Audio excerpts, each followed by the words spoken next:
A todos, mi nombre es Juan Carlos. También pertenezco al grupo de Chilangos con AMLO.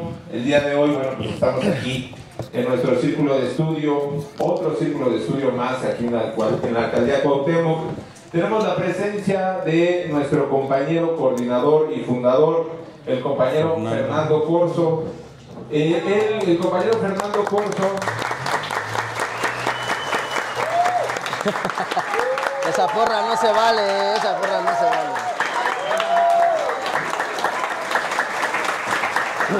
Es nuestro compañero coordinador de este círculo de estudios, es un militante obradorista, fundador de Morena aquí en Cuauhtémoc. Y bueno, este círculo de estudio lo fundó junto con algunos otros compañeros desde el 2017 en esta hoy ya Casa del Movimiento, en donde pues, nos hemos dedicado a romper el cerco informativo de los medios de comunicación. También agradecer a la presencia y el espacio que nos brinda la señora Avelina y la señora Araceli, que son las dueñas de este lugar de resistencia, de años de lucha, hoy Casa del Movimiento. Y bueno, también agradecer la honorable presencia de un compañero militante, fundador de Morena, obradorista de corazón, realizó un gran trabajo político en Azcapotzalco, Miguel Hidalgo, licenciado en Ciencias Políticas, tiene un gran trabajo territorial, pero no solamente territorial, también tiene una maestría en Gobierno y Administración Pública. Hoy, nuestro secretario de organización de Morena en la Ciudad de México, el compañero Gerardo Trejo. Bienvenido.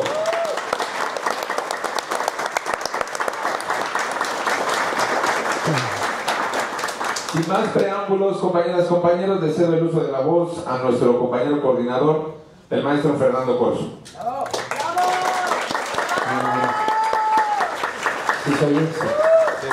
Gracias, bueno, buenas tardes, gracias por haberse tomado un tiempo para estar hoy con nosotros. Antes de comenzar, también le quiero agradecer a mi compañera Carmen Núñez, que alza la mano, por favor. Ahorita les digo quién es, para que se apantallen. Es una compañera también muchos años de lucha, ella es la original fotógrafa y encargada de los comunicados durante más de 10 años del licenciado Andrés Manuel López Obrador. Entonces, le agradecemos mucho que nos haya acompañado. Parte de ese gran trabajo que desarrolló con el licenciado César Yáñez, quien ahora es subsecretario de Gobernación.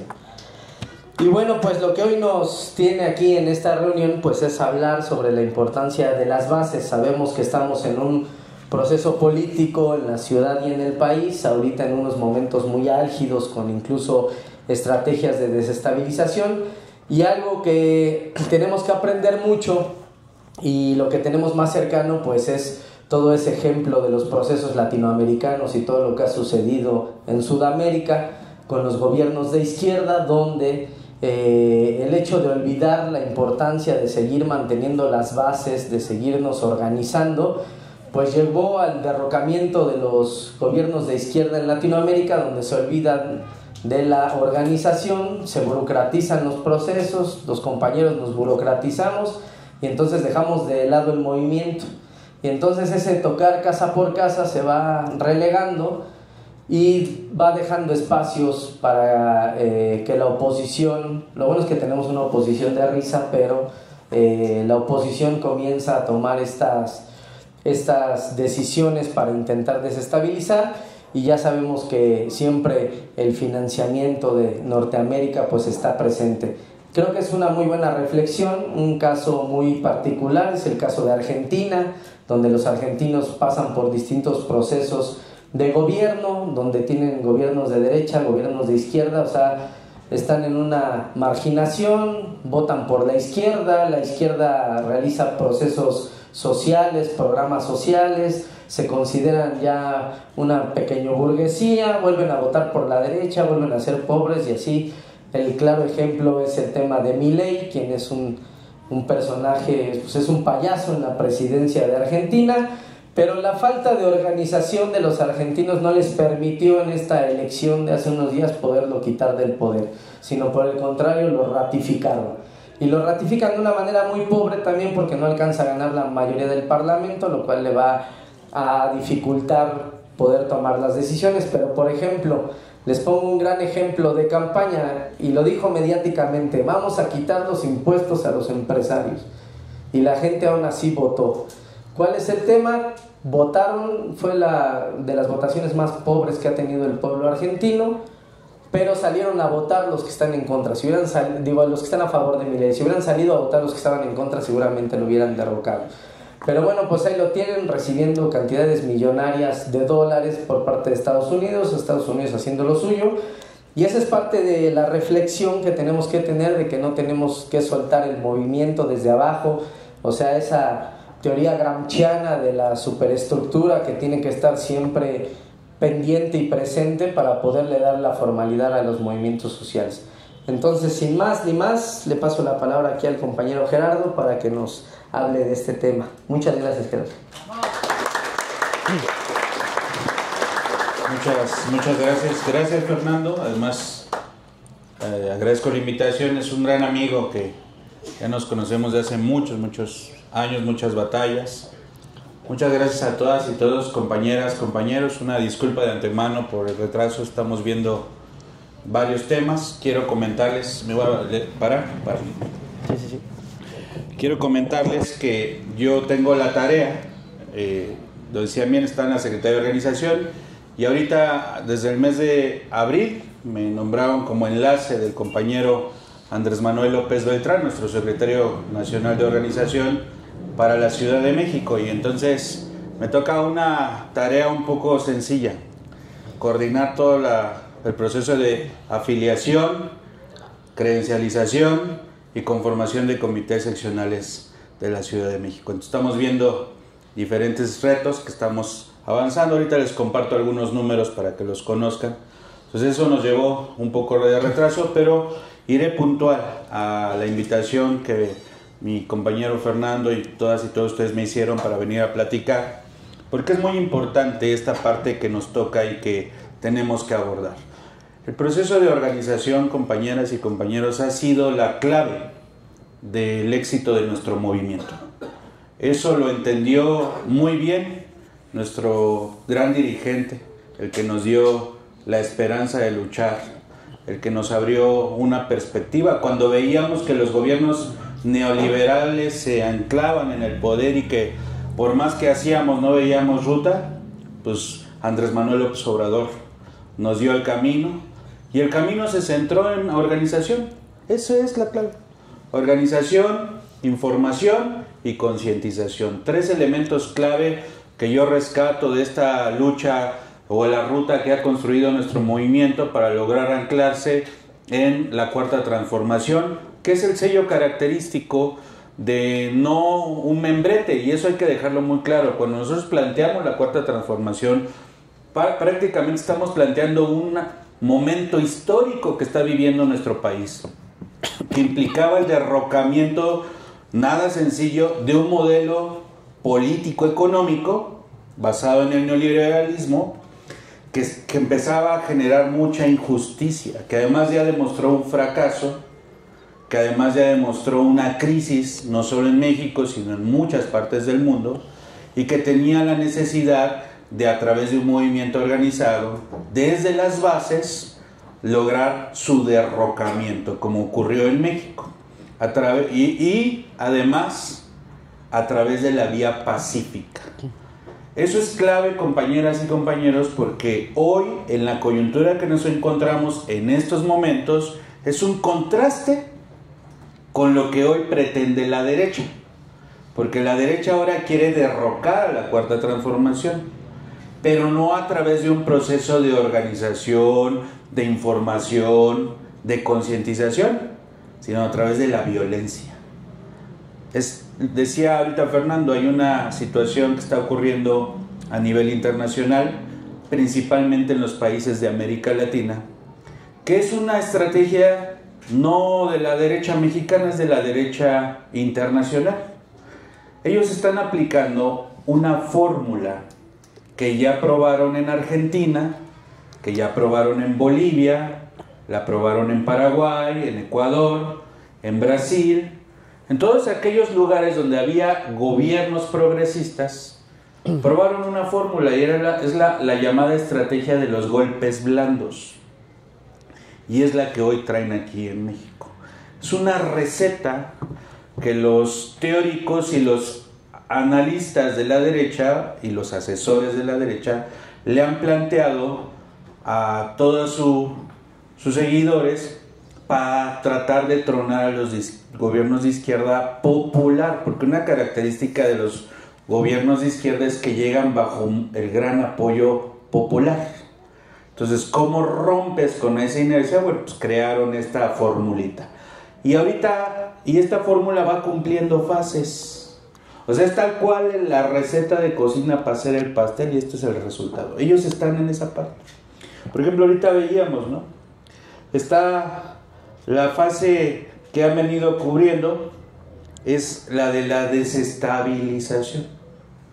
Ellos, después de la derrota tan contundente que tuvieron con la doctora Claudia Sheinbaum, entendieron que la vía electoral no es por la vía que van a regresar al poder, porque no tienen el apoyo de la mayoría del pueblo. Entonces tienen que generar un proceso de desestabilización. Y para lograr eso, tienen que afianzar un instrumento de lucha que esté a su favor, y ese instrumento son los medios de comunicación. Y como ellos durante muchos años tejieron una alianza estratégica con los medios de comunicación, lograron generar complicidades, alianzas, todo un acuerdo fáctico que el día de hoy les permite incidir en los medios de comunicación. Concreto, los chayoteaban. Y cuando ya deja de haber ese chayote, pues hay un enojo. Ahora ya no solo no hay chayote, ya les cobran impuestos. Y entonces más se enojan, ¿no? O sea, me quitaste el chayote y ahora aparte del chayote ya me cobras impuestos. Entonces, evidentemente, los medios de comunicación que durante mucho tiempo sirvieron a la derecha mexicana, hoy se vuelven un aliado estratégico de ese movimiento de oposición. Tienen ya la siguiente fase, entonces, desestabilización. ¿Y cómo generas desestabilización? No han podido porque no tienen la fuerza suficiente, porque a diferencia de nuestro movimiento, ellos no están organizados, pero entonces se van a la estrategia de la percepción. Todo esto que les digo tiene que ver con lo de organización de base. Ahorita van a ver cómo lo anclamos. Pero la percepción es la gran batalla que estamos viviendo en esta coyuntura. Porque ellos, a través de sucesos que van ocurriendo, los retoman, construyen una narrativa, toda una historia, y los maximizan, ¿no? Y entonces pareciera que existe un incendio social, un incendio territorial en muchas partes del país. Y esa narrativa la tratan de posicionar bajo la otra fase que necesitan construir en la estrategia de golpes blandos, que es la crisis social, política en México. Esa es la guerra de la percepción que trata de construir la narrativa de la derecha. ¿Y qué hacen los medios de comunicación? Pues si son capaces de crearte campañas publicitarias para venderte la Coca-Cola como el elixir de vida que todos consumimos, pues son capaces de crearte toda una... Crean novelas, ¿no? Hacen novelas. Pues claro que tienen toda la capacidad y el ingenio de crear narrativas e historias para maximizar. Y el ejemplo más claro lo vemos con el último asesinato del alcalde de Europa, que además está la sospecha muy clara de que hay complicidad de ellos mismos en ese suceso. Pero lamentablemente no es el único alcalde que ha sufrido esta situación. ¿Pero por qué agarran a ese alcalde? Pues tiene una coyuntura y tiene un contexto. Era él el producto idóneo para tratar de generar toda una narrativa de desestabilización nacional. Entonces, en esa fase van a entrar otra fase, si no es que ya entraron con lo de la generación Z es una burla, porque yo no soy joven, ¿no? Pero pues ahí había otros de generación XY, W, menos de la Z. ¿no? Puro chavorruco.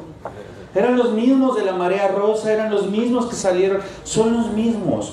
Pero ahora tratan de construir una narrativa porque han entendido que el factor de las juventudes, lo cual es una ofensa para quienes estuvimos hasta en movimientos estudiantiles. Porque quienes estuvimos en movimientos... A mí me tocó estar en el movimiento de los SHs en el 95 y en el de la huelga de la UNAM en el 99. Y nosotros sí vivimos represión y nosotros sí supimos lo que era la persecución y el uso del Estado en contra de un movimiento. Bueno, aquí no hubo tal, pero ellos construyen una narrativa de la represión de los jóvenes. Y los jóvenes, y por más que buscas a los jóvenes, nunca... Pues, ¿dónde están los jóvenes? Fox, Calderón, son sus jóvenes, ¿no? Jovenas. Entonces, ellos están entrando en la siguiente fase de los golpes blandos que se llama calentamiento del territorio. ¿Qué significa? Movilizaciones, protestas, pero todas con una característica: violencia. Porque si no le meten violencia en la estrategia de golpes blandos, para ellos no les va a funcionar, porque ellos nunca han creído en la protesta pacífica. A diferencia de nuestro movimiento, que siempre bajo la narrativa que planteamos y la estrategia que planteó Andrés Manuel siempre era la resistencia civil y pacífica. Y salíamos a las calles y nos manifestábamos, pero no rompíamos vidrios. Ellos no les funciona eso, ellos tienen que generar violencia porque el mensaje no es adentro del país.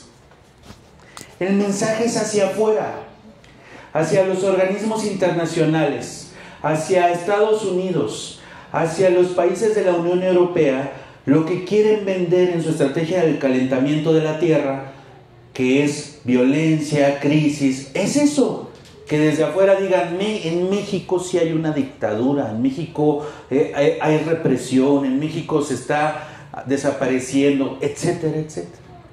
Para que entonces desde afuera haya una presión internacional sobre el Estado mexicano.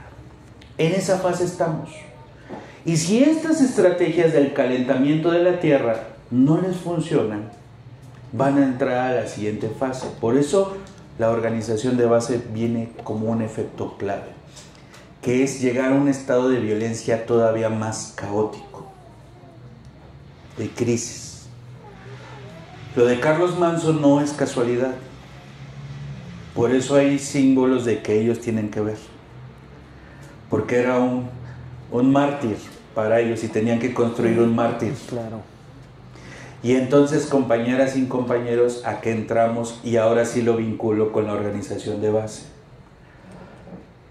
Si nuestro movimiento no tiene la capacidad de organizarse, cosa que sí la tenemos y la vamos a reforzar, para equilibrar en la guerra de la percepción un mecanismo de vinculación territorial en cada colonia, cada manzana, cada sección, con la ciudadanía, y tener información y pues dialogar y abrir el debate. Si no lo logramos hacer, ellos van a seguir ganándonos la batalla en la guerra mediática. Nosotros, y la virtud de nuestro movimiento es que no es de aire, es de tierra.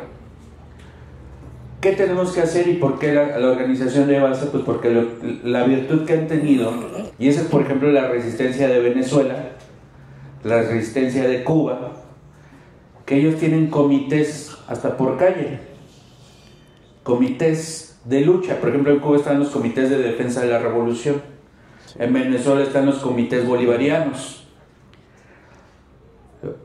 y en nuestro caso estamos haciendo comités seccionales de Morena, que no es la primera vez que los hemos hecho durante mucho tiempo, pero en esta ocasión les tenemos que dar una vida orgánica territorial, porque eso coadyuva a dar la batalla en la percepción, porque si nosotros no damos esa batalla en el casa por casa, puerta por puerta, en estas reuniones con vecinos, la ciudadanía que la política no le interesa, que no, a mí ni me invites a eso de la política, todos son iguales, porque lo existe, y es una gran mayoría. Y además muchos ven La Rosa de Guadalupe y que no sé qué. Entonces se van construyendo la compra de esa narrativa. Y en la percepción, por eso les digo que esa es la gran batalla. La gente, mucha gente sí puede empezar a comprar que en México sí hay una dictadura, que sí hay un Estado represor, que es un Estado que desaparece jóvenes, etcétera, etcétera. Cosa que todo es falso. ¿Y por qué es falso? Porque miren, compañeras, compañeros, ya hablan un poco más desde el punto de vista teórico. Si hubiera una dictadura, ni siquiera podrían salir a las calles a manifestarse. Si hubiera una dictadura, todos los medios de comunicación serían censurados realmente, porque por ejemplo Televisión Azteca es una concesión del Estado mexicano. Y si hubiera una dictadura, ya se hubiera retirado esa concesión, bajo un decreto presidencial y avalado por la Suprema Corte. Si hubiera una dictadura, todos esos voceros de la oposición que salen abiertamente hasta insultar lamentablemente a la presidenta, ya hubieran sido acallados, ya hubieran sido metidos a la cárcel bajo algún pretexto. ¿Les suena familiar? Bueno, sí, la dictadura perfecta, el PRI. En ese entonces sí había dictadura. Y si tú te salías a manifestar, te metían a la cárcel. Si eras incómodo, te perseguían. Bueno, pues asesinaron a líderes sociales, revolucionarios. Les podemos dar ejemplos. ¿O quién metió a la cárcel a Demetrio Vallejo, Valentín Campa? ¿Quién mató a Lucio Cabañas, a Genaro Vázquez? Pues la dictadura del PRI. Esa sí era una dictadura. ¿Quién acallaba movimientos estudiantiles? ¿Quién asesinó en 1968 a los estudiantes? Eso sí era una dictadura. Cuando ellos hablan de dictadura, perdón, insisto, quieren estar en la batalla de la percepción. Entonces, compañeras, compañeros, la gran lucha que se está dando en estos momentos es por ganar el territorio, ganar la percepción, y ahí entonces sí entra en mucho las tareas organizativas que se tienen en nuestro movimiento. ¿Qué ha planteado nuestro movimiento? Por ejemplo, hace un año se renovó la dirigencia nacional de Morena. Se eligió a Luisa María Alcalde, que es además compañera fundadora, desde Morenaje viene construyendo. Se elige como presidenta a Carolina Rangel, otra gran compañera de Michoacán, que es la secretaria general. Nuestro secretario de organización, Andrés Manuel López Beltrán. Aquí quiero acotar un paréntesis, por esto que les digo de la guerra de la percepción. En su guerra de percepción, la que trae la derecha, traen una lógica de atacar al corazón de lo más sagrado que ha tenido nuestro movimiento, que es la honestidad. ¿Se acuerdan de aquel lema de la campaña de Andrés Manuel de la jefatura de gobierno, honestidad valiente? Bueno, ¿quién es el símbolo de la honestidad en Morena? Andrés Manuel López Obrador. ¿A qué le tienes que pegar entonces? A Andrés Manuel López Obrador. Pero Andrés Manuel López Obrador no está activo en la vida pública, ¿verdad? Entonces, ¿cómo le pegas? ¿No está activo? Pues pégale con su familia. Persigue a su familia. Señala a su familia. Construye una narrativa, aunque sea de mentiras, en contra de su familia, que son corruptos, que son esto, que son aquello. Es parte de toda una estrategia para pegarle. Entonces, todo lo que se está viviendo. Entonces, regreso al punto, compañeras y compañeros. Cuando se decide entonces y se abona, el Consejo Nacional aprueba un plan de organización. ¿Y qué dice el plan de organización? A partir de enero del 2025 iniciamos una campaña nacional de afiliación y refrendo de afiliación de nuestro partido. Y vamos a ponernos como meta a 10 millones de personas en todo el país. ¿Por qué 10 millones? O sea, que a alguien se le ocurrió, ay, pues, ¿cuántos afiliaremos? Ay, ponle 10 millones, ¿no? No, tiene un porqué. Para empezar, en ningún país de América, ni en Estados Unidos, existe un partido que tenga 10 millones de afiliados. En ningún país del mundo, salvo, bueno, en China, pero pues ahí ya son otros niveles, ¿no? esos chinos, les echas agua y se reproducen así, ¿no? Como búlgaras. Pero ningún otro país de izquierda tiene 10 millones de afiliados. Nosotros ya estamos sobre los 10 millones de afiliados. Pero también tiene un porqué. Uno, porque llegamos con 30 millones de votos con Andrés Manuel López Obrador, y con la doctora Claudia Sheinbaum subimos a 36, y nuestro padrón de afiliación antes de ese proceso era 2,5 millones de afiliados. O sea, ni siquiera correspondía el apoyo de nuestro movimiento al último padrón de afiliación. Esa era una razón. Dos, lograr 10 millones de afiliados y afiliadas, compañeras y compañeros, tiene que tener un proceso también de concientización. ¿Para qué me afilio a Morena? ¿Por qué voy a ayudar? ¿Por qué quiero ser parte del movimiento de transformación más importante que además va a ir a la historia de este país? Así como hemos escuchado de la independencia, la reforma juarista, la revolución, vamos a hablar en los libros de historia después, aunque le duela a la derecha, de la cuarta transformación. Porque si cada uno de esos 10 millones de afiliados, compañeras y compañeros, asumimos con conciencia una participación en nuestro movimiento, podemos asumir lo que Andrés Manuel siempre nos decía en cualquier plaza pública: vamos a convencer a 5 más. Y si logramos eso, la derecha no regresa ni de chiste. Es más, no solo no regresa, le firmamos con gusto su jubilación y que se vayan al basurero de la historia. Pero ¿por qué queremos que se vayan al basurero de la historia? No es una situación de los odiamos, no. Es que porque el proyecto que ellos representan es un proyecto que generó un daño sustancial a la vida pública de este país. Por eso queremos que se vayan al basurero de la historia, por el proyecto que ellos quieren enarbolar. Muchas veces dicen, no, la derecha no tiene proyecto. No, sí tiene. Se llama neoliberalismo. Se llama entrega de la nación, de los bienes nacionales a las manos privadas. Se llama desaparición de derechos, privatización de la educación, privatización del sector salud. Ellos no estaban de acuerdo con subir el salario nunca. ¿O cuándo lo subieron? Con la cuarta transformación se subió el salario al más del 200%. Ellos no querían la reforma al Poder Judicial porque traían su complicidad amarradísima con los jueces corruptos. Ellos quisieran que regresara.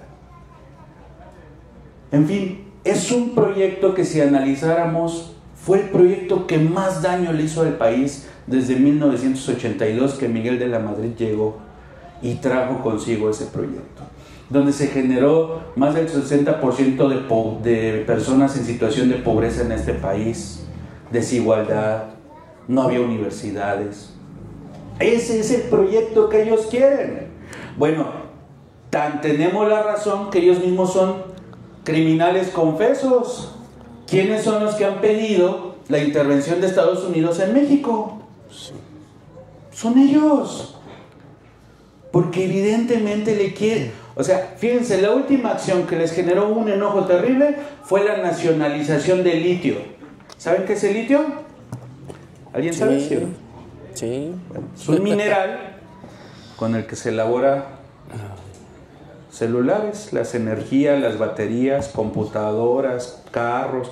Hoy todo el uso tecnológico de esta era usa el litio, es el oro blanco de este siglo.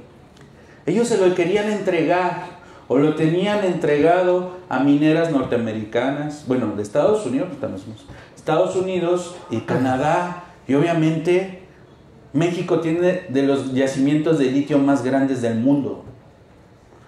Por eso se nacionalizó a través de la ley minera, y por eso impulsamos la reforma eléctrica que ellos pararon, porque no querían permitir la nacionalización del litio. Y llegamos al punto de crear una empresa estatal que hoy controla el litio mexicano, pero fue gracias a este movimiento. Se ha ido recuperando el tema de la reforma energética por el petróleo, todo el recurso energético. Todo eso se lo habían entregado a las empresas transnacionales, a las empresas de Estados Unidos, de Canadá, de Europa. Eso es todo lo que les tiene enojados. Ese es su proyecto, compañeros y compañeros. Cuando nosotros decimos jubilarlos y mandarlos al basurero de historia es porque no queremos, la mayoría del pueblo de México, no queremos que regrese el proyecto neoliberal a nuestro país. Y lo que queremos es este estado de bienestar. Es un estado que ponga al centro de toda la política pública, toda la acción del gobierno, el desarrollo de las personas, pero también de las comunidades. Porque además ellos son individualistas. Bueno, eso, compañeras y compañeros, ¿cómo lo vamos a lograr? Bueno, pues 10 millones de afiliaciones. ¿Pero eso es suficiente? No. Afiliar a alguien no significa que va a votar por ti o se va a movilizar. Bueno, vamos a entregarles a todos una credencial. Todo aquel que se afilie, una credencial que se identifica como parte de nuestro movimiento. ¿Eso es suficiente? No. Tenemos que hacer el método obradorista, y el método obradorista es organizarnos en cada sección electoral. Y para eso conformar comités seccionales que no sean de papel, sino que tengan una tarea muy concreta en la parte política, que es formación política. Por eso celebro estos espacios. O sea, yo por eso no podía decir, no, tengo que... Es que es clave esto. Porque la concientización nos abre un panorama de cómo está la situación del país, en qué nos afectan las cosas, en qué no nos afectan. Entonces es clave. Formación política, discusión política, debate, pero también darnos tareas de hablar con más gente. Porque mucha gente, de verdad se los digo, sí se compra luego las mentiras de la derecha. Pues sí, porque traen campañas muy agresivas. ¿Saben cuánto le invirtieron para esta marcha de la generación Z en bots, redes sociales? 9 millones nada más. Solo para esa marcha. 9 millones. Solo al chavito este le dieron 2 millones. Nada más para salir a ser uno de los promotores. Y resulta que era uno de los activos de Xóchitl Gálvez en la campaña presidencial. O sea, ellos, en lo que tú comentas ahorita, están dispuestos a meterle la lana del mundo. ¿Y de dónde sale esa lana? Pues de la derecha internacional. Están siendo financiados desde afuera. Claro. Y desde adentro, pues a través de quienes son los poderes económicos. Bueno, pues yo nada más les quiero decir, tocando el punto que acabo de decir, pues las alcaldías del PAN. Y esta alcaldía, lamentablemente, y lo tengo que decir, está demostrado que la alcaldesa de aquí fue una de las financiadoras de la marcha del sábado. Y que había personal, directores, subdirectores de esta alcaldía, Cuauhtémoc, alebrestando grupos de choque y del bloque negro el día sábado. Ya se traen identificados. De hecho, no sé si sepan que ayer compareció la alcaldesa de acá. Sí. Le sacaron los trapitos al sol, se enchiló, gritó, enojadísimo, porque le evidenciaron que ellos habían desviado recursos del presupuesto de la Cuauhtémoc para financiar a grupos de choque en la marcha del sábado. Y que además funcionarios de la alcaldía Cuauhtémoc habían hecho presencia coordinando a los grupos de choque en la alcaldía Cuauhtémoc. Hay un funcionario, no recuerdo ahorita el nombre, y acabo de ver el video porque no, Ulises Arias, que es uno, hay un video muy emblemático, véanlo en las redes, sí, que es uno que van pasando los policías y les está diciendo: se van a morir, puercos, se van a morir. Él es subdirector en la alcaldía Cuauhtémoc, ya acreditado y reconocido. Entonces, esos son la derecha. Y bueno, pero ¿qué tal los baches en la Cuauhtémoc? ¿Qué tal las luminarias, las podas? ¿Qué tal los servicios? Han de estar re bien, ¿no? Han de estar tan bien que pues se dan hasta el lujo de desviar recursos para financiar choque en contra de la 4T. Compañeras, compañeros, el proceso de organización de base es clave en la tarea que tenemos. Es clave porque sin organización no hay transformación. Si no nos organizamos a nivel seccional, toda esta estrategia de la derecha internacional que ahora tiene los ojos puestos en México. ¿Por qué tiene los ojos puestos en México? Porque aniquilaron los gobiernos progresistas en el continente, empezando desde Centroamérica y Sudamérica. Solo tenemos el caso de Brasil y eso ya trae una cosa contra Lula terrible. Y prácticamente todo el resto del continente. El tema de Venezuela. Lo de Venezuela no es que realmente sea lo que ellos dicen. Lo que pasa es que Venezuela es uno de los 3 países petroleros más grandes del mundo. Claro. Y no les quiere entregar el petróleo a los Estados Unidos. Y Estados Unidos ha demostrado en el mundo que ha conquistado países por 2 vías. Por la vía política, infiltrando gobernantes. Y donde no puede, ¿qué creen que hace? Intervención militar. Pregúntenle a los países de Medio Oriente. Y ahí está el resultado.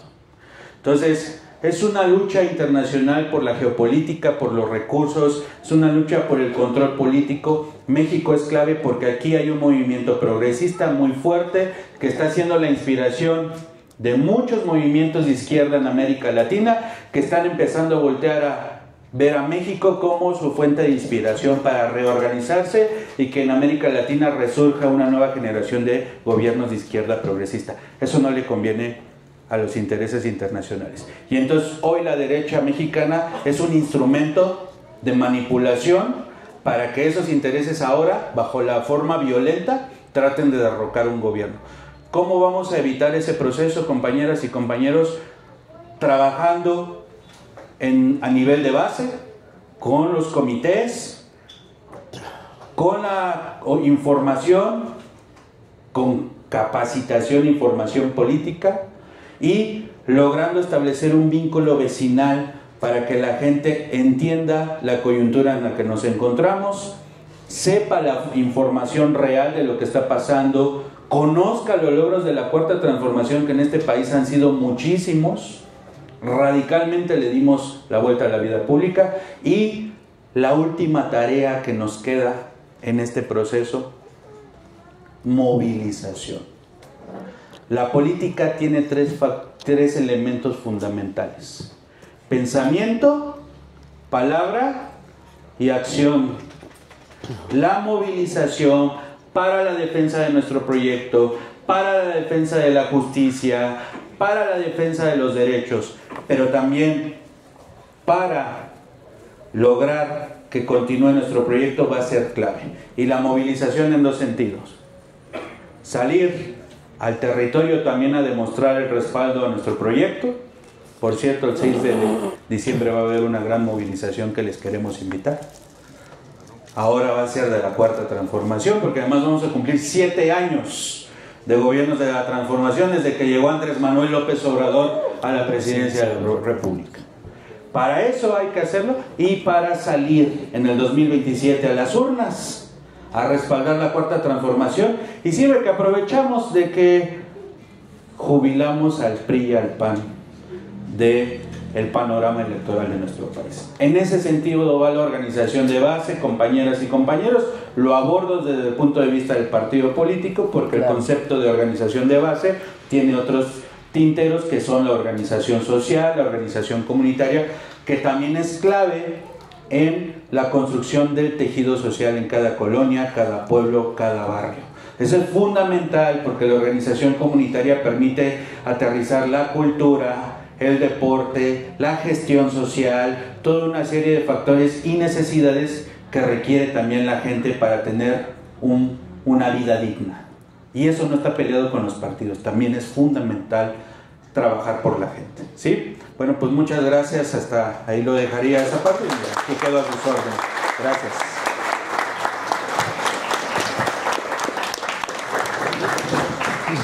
Muchas gracias a nuestro compañero Gerardo Trejo. Bueno, como es costumbre en nuestros círculos de estudio, generaremos 3 preguntitas. ¿Les parece bien? Entendamos que el compañero Gerardo, como bien lo escucharon cuando inició su charla, trae un tema cargado de agenda y de labor en el partido. Entonces, pedirles quien guste hacer alguna pregunta Ahí hay tres atrás. Primero el de la camiseta verde, luego la chica de rojo y el compañero de acá atrás de la playera con gays aquí. Bueno, buenas tardes. Es sobre las bases, la estructura de trabajo de Morena. Hay que inyectarle más compromisos. Pienso yo que la estructura de nada más está en la nómina para cobrar. Perdón, de mi forma de pensar. Necesitamos regresar con ese espíritu que tenía el movimiento. Porque eso a la larga nos va a afectar en las elecciones. No todos son números listados. Es mi forma de pensar. Gracias. Gracias. ¿De una vez? Hola, buenas tardes. Bueno, mi tema es enfocado igual a las elecciones. Hay que reflexionar un poco a quién se va a proponer en las próximas elecciones, ya que aquí en nuestro distrito la candidata Dolores quedó su propuesta y ella se fue a Iztapalapa. Entonces, la candidata electa, ganadora, no ha propuesto nada por nuestros vecinos y no ha regresado aquí. ¿Usted qué opina? ¿Cuál es su nombre, compañera? Sí.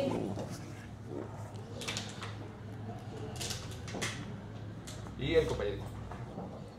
Buenas tardes, yo soy Enrique. Yo también pertenecía a un grupo social estudiantil del 132 y nosotros pues, sí vivimos mucha represión desde ese entonces.